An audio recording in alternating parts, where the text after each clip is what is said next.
Breaking news, everyone. As of July 8th, 2025, the U.S. Department of State has implemented changes to its non-immigrant visa policy under the principle of reciprocity. This policy affects several countries, and while not all of them have been officially named, the countries we have confirmed so far include Cameroon, Ethiopia, Ghana, and Nigeria. Most non-immigrant, non-diplomatic visas for nationals of these countries will now be single entry only, valid for just 3 months. These changes are not retroactive. Visas issued before July 8th, 2025 remain valid under the original terms.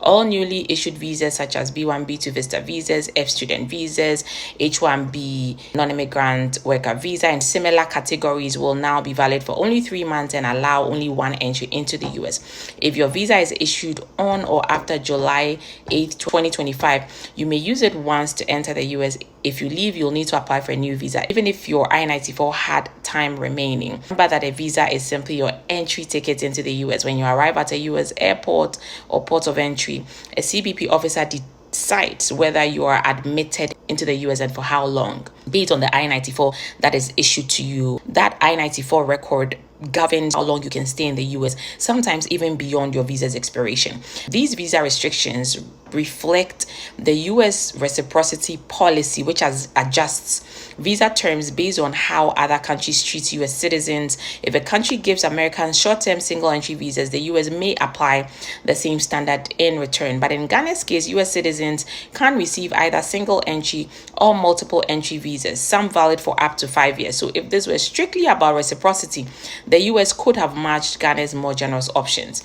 In June 2025, the US issued a proclamation banning travel for 19 countries. That same order also gave the State Department authority to reduce non-immigrant visa access for some of the countries to the maximum extent permitted by law. These current visa restrictions appear to fall under that authority and align with earlier reports about an expanded US travel ban targeting up to 36 countries, 25 of them in Africa.